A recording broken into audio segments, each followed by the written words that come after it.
Sama-sama dalam hitungan yang ketiga. 1, 2, 3. Karena itu berdoalah demikian. Bapa kami yang di sorga, dikuduskanlah namamu. Sampai di situ. Saya mau bicara tentang Bapa kami yang di sorga. Saya mau ulang kalimat ini. Saya mau bicara tentang Bapa kami yang di sorga. Saya suka saudara tangkap ini, saudara pulang lalu melihat doa Bapa kami tidak sebatas saudara bisa berucap, berdoa, berkata-kata dan berhubungan dengan Tuhan. Tapi ada makna yang tersirat, yang tersembunyi, yang saya tahu Tuhan bukakan untuk saya untuk mengerti waktu Tuhan ngajar kita berdoa. Bapa kami yang di sorga. Kalimat karena itu berdoalah demikian. Itu saya maksudkan, saya artikan seperti ini. Kalau kamu berdoa, berdoa yang begini, gitu kan? Karena itu berdoa yang demikian. Kalau berdoa, berdoa yang begini ya. Dan ini yang ngomong sama murid-murid adalah Tuhan Yesus sendiri. Jadi inilah yang saya maksudkan dari kalimat ini. Kita bertolak bahwa doa Bapa kami ini adalah patron yang diberikan Tuhan, supaya setiap orang Kristen dalam waktu berdoa seperti ini. Kalau mau berdoa yang benar, berdoalah seperti ini, gitu. Nah, seperti apa? Kita mulai. Bapa kami yang di sorga. Saya mendapat pengertian pertama dari kalimat pertama yang keluar dalam ajaran doa adalah dia menyebut Bapa kami yang di sorga. Satu yang saya tangkap, doa itu harus punya sasaran. Orang itu kalau berdoa, dia harus tahu kepada siapa ia berdoa. Boleh bilang amin? Pertama, tangkap ini.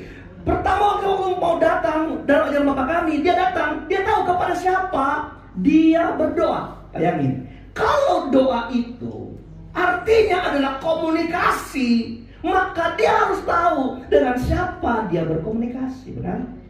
Kalau doa itu artinya memuji, maka dia harus tahu kepada siapa yang dia puji.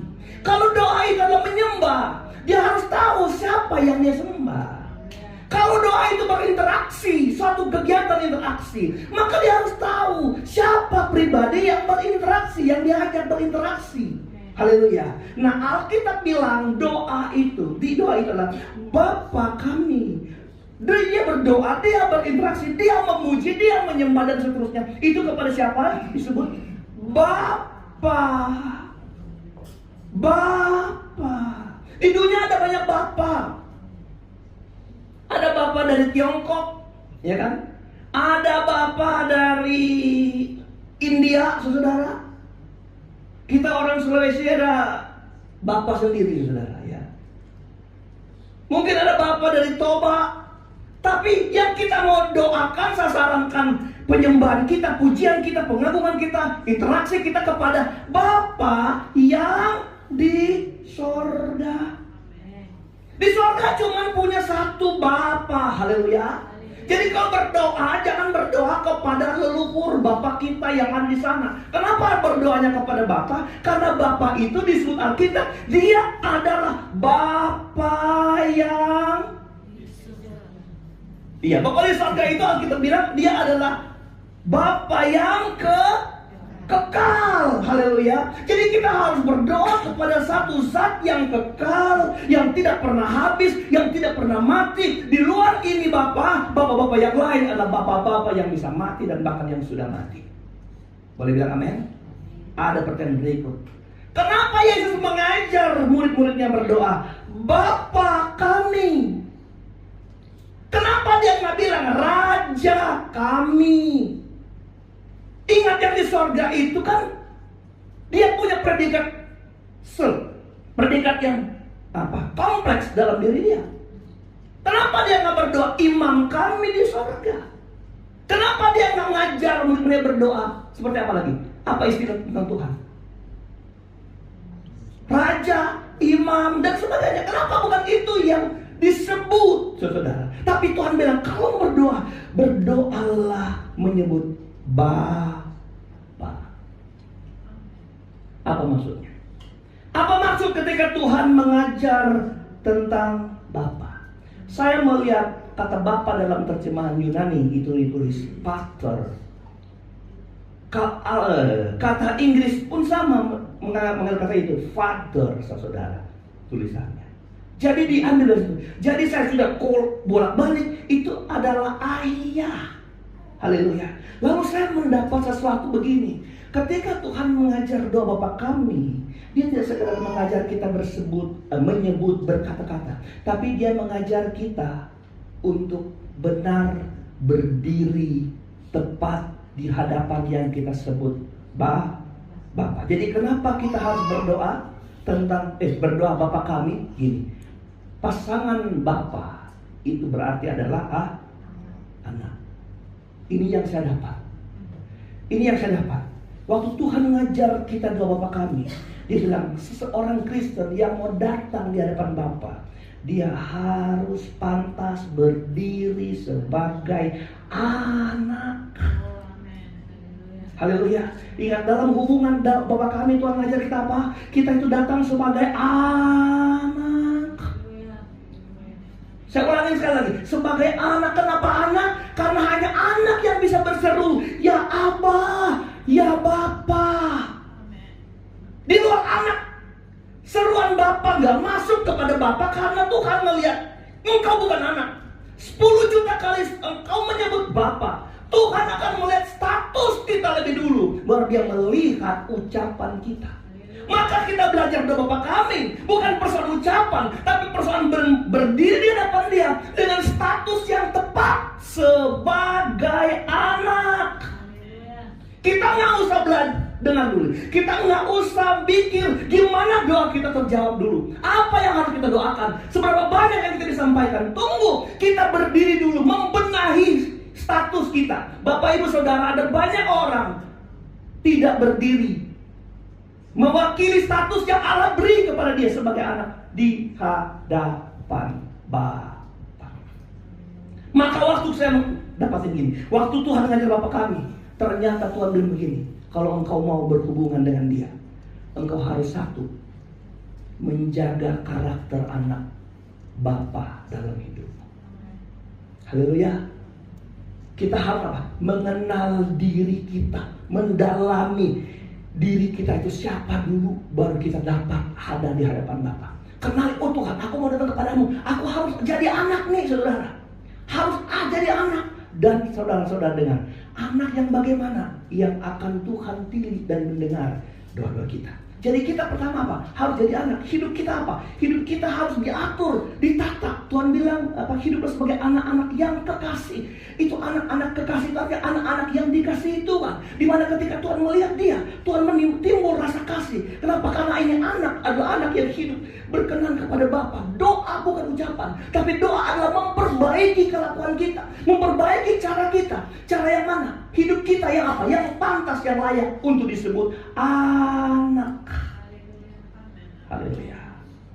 Saudara mungkin anak, tapi karaktermu bukan anak. Saudara anak Allah, tapi bukan karakter. Bahwa kau tampil, kau kehilangan karakter Bapa yang Tuhan titiskan dalam hidup kita. Bukankah waktu kita jadi anak, ada karakter Tuhan yang turun kepada kita, ada gen Tuhan yang turun kepada kita, ada sifat Tuhan yang turun kepada kita. Amin. Jadi waktu kita datang sama Tuhan, kita sedang memperbaiki apa yang Tuhan berikan dalam kita. Karunia-karunianya, apa karakternya. Saudara, itu sebenarnya Tuhan ngajar Bapa kami di dalam sorga. Tuhan ngajar gini, anak kalau mau datang sama Tuhan, ayo jaga sikap hidupmu, karena sikap hidupmu yang menentukan doa-doamu terjawab. Saya mau bawa satu cerita dalam Perjanjian Lama. Coba saudara ke Yesaya pasal 38. Yesaya 38 ayatnya yang pertama sampai ayat 8. Jadi saudara, kalau mau berdoa dalam ajaran doa kami, engkau harus mendalami pengenalan diri yang benar, bahwa engkau anak di hadapan Dia yang kau sebut Bapa. Haleluya. Kalau engkau enggak mendalami status yang Tuhan beri, engkau enggak bertanggung jawab dengan status Tuhan beri, engkau rombak, engkau tidak membangun karakter ilahi dalam hidupmu sebagai anak Bapa, susah. Mari kita buka Yesaya 38 ayat 1. Oke, saya di sini aja.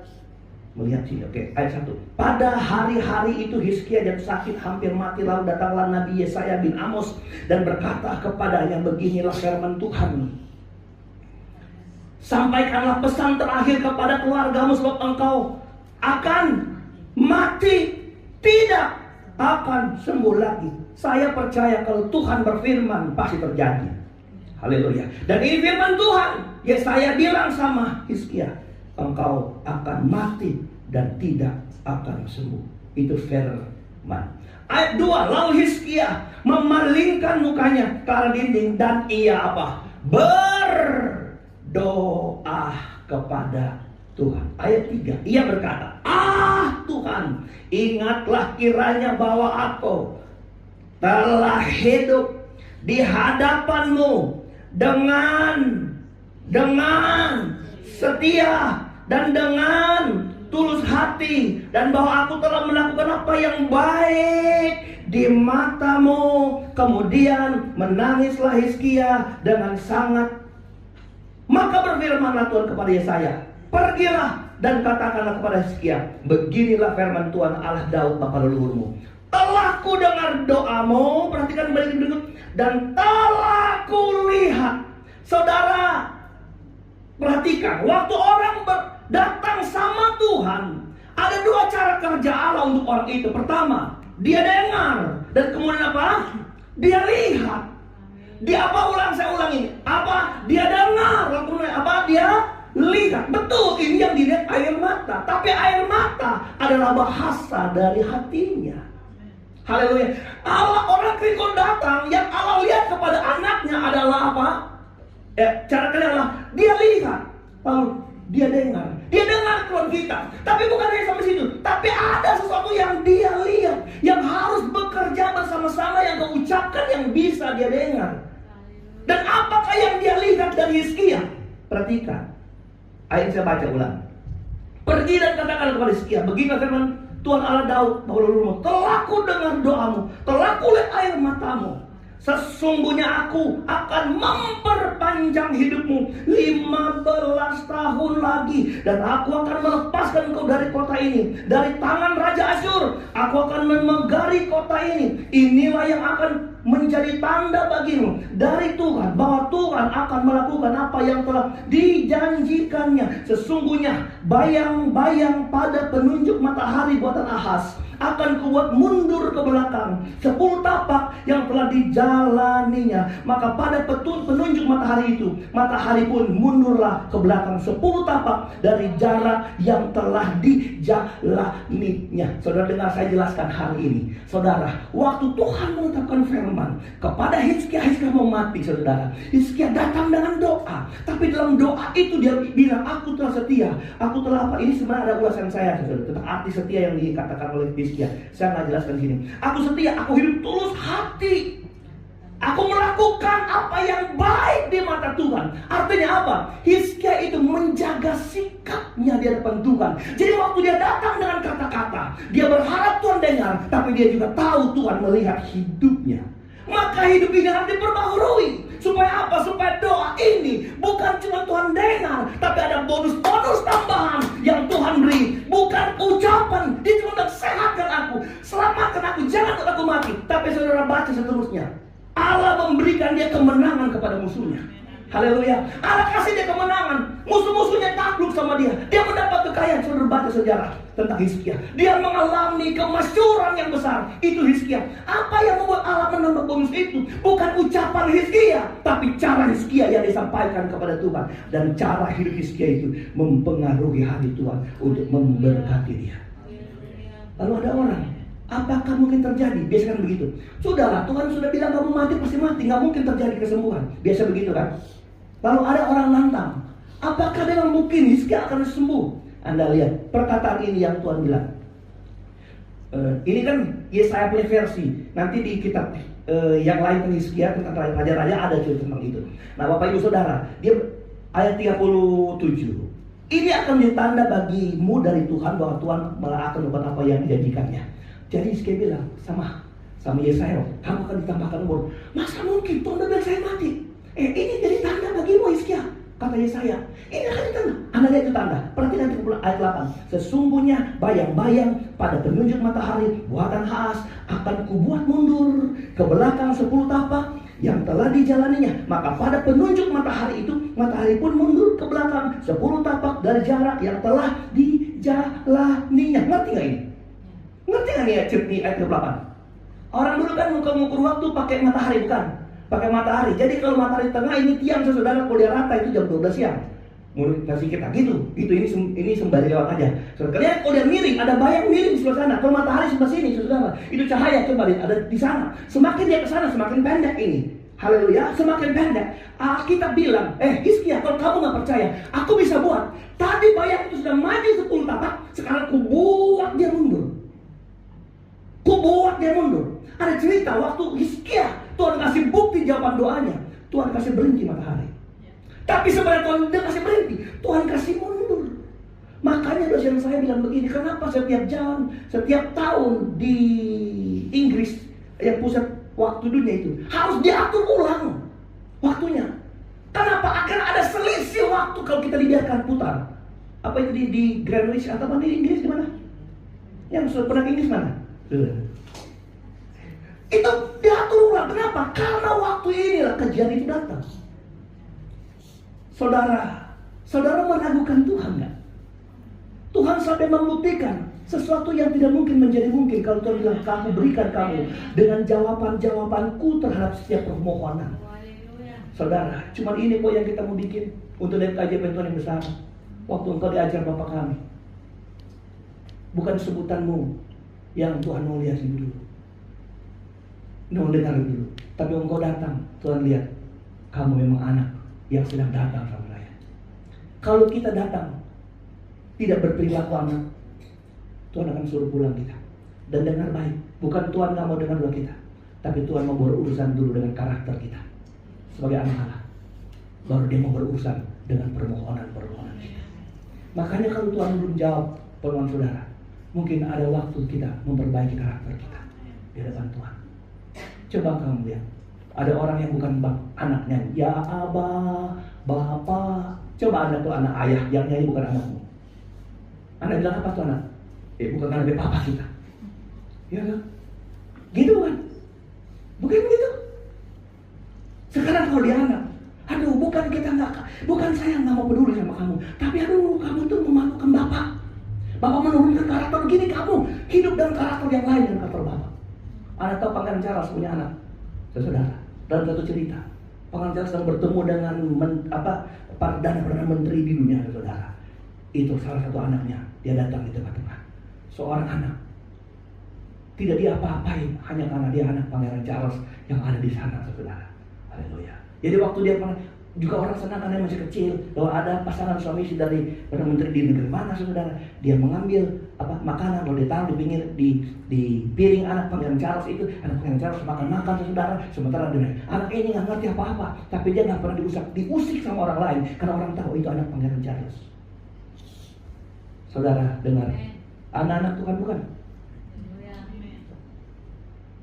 Tuhan tempatkan kita orang terhormat, bukan karena kita hebat, tapi orang akan hargai kita. Orang hargain kita, lu siapa? Mungkin dari segi pengetahuan kita nggak ada apa-apa. Makanya Anda mau terhormat, dekat sama Bapamu. Coba disuruh anak pengacara ngomong tentang politik, nggak bisa dia, cuma makan-makan dia, saudara. Tapi nggak ada orang bermusik sama dia. Kenapa? Selama Pangeran Charles ada di situ, orang menghargai dia. Anda tahu selama Bapak ada di hidup saudara, kita semua saudara. Wow. Tuhan akan berkati kita berlimpah.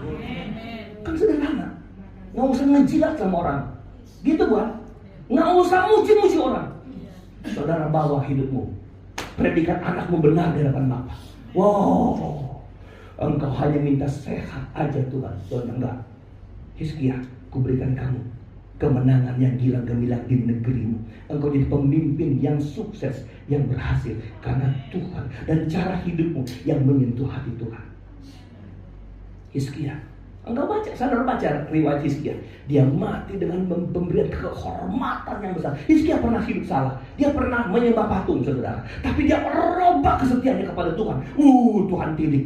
Kita itu orang-orang yang sering salah. Tapi Tuhan bilang, waktu Tuhan ngajar Bapak kami, ayo perbaiki cara-cara kita yang benar di hadapan Tuhan. Kalau Tuhan lihat kita layak pantas sebagai anaknya, wah, yang tidak pernah kita pikir. Masa kita mikir matahari bisa mundur? Tapi Tuhan bilang, kamu gak percaya? Saya kasih mundur tuh matahari. Boleh bilang amin? Oke. Jadi kita harus berbenah diri sebagai anak. Mungkin kita tetap anak Tuhan, tapi cara hidup kita tidak menunjukkan kita anak Bapa. Nah, itu jadi persoalan, saudara. Oke, bagian berikut saya ingin membawa saudara. Jadi kita melihat anak Bapa itu seperti apa. Siapa anak Bapa yang sesungguhnya, Bapak Ibu Saudara. Lalu kemudian kita lihat apa tanda-tanda seorang anak Bapa itu. Saya minta tisu sebentar. Oke, kita buka 1 Yohanes 3 ayatnya yang ke-10. Biasa di meja ini ada apa namanya? Ada akulah dan ada tisu. Nggak tahu ini siapa yang bagian ngatur-ngatur meja di gereja ini. Belum ditunjuk lagi orangnya ya? Benny. Benny bilang saya kan bukan bagian meja, saya bagian sound. Saya sudah jadi soundman terkenal. Oke. Saya tunggu saudara dapat ini. Saya membaca pelan-pelan. Apa yang perlu dibenahi supaya kita pantas di pemandangan Tuhan sebagai anak ini? 1 Yohanes 3 ayat 10. Inilah tandanya anak-anak Allah. Ulang. Inilah tandanya anak-anak Allah. Dan jadi cuma ada 2 anak. Kalau nggak anak Allah pasti anak iblis. Nggak ada anak lalis, Allah dan iblis. Haleluya. Anak terang atau anak gelap. Nggak ada anak apa? Sum-sum. Apa namanya itu? Remang-remang. Nggak ada, saudara ya. Oke. Ini kita. Ini tanda anak Allah dan anak iblis. Perhatikan kalimat setelah titik 2 ini.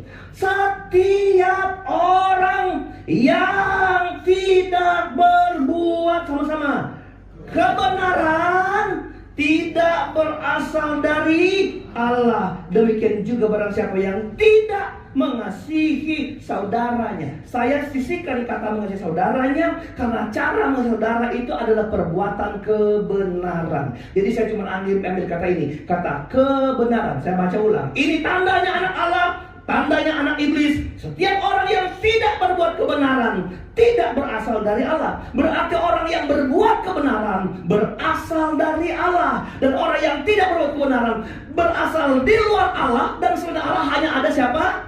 Iblis. Maka anak iblis dan anak Tuhan berbedanya di mana apa? Berbuat kebenaran.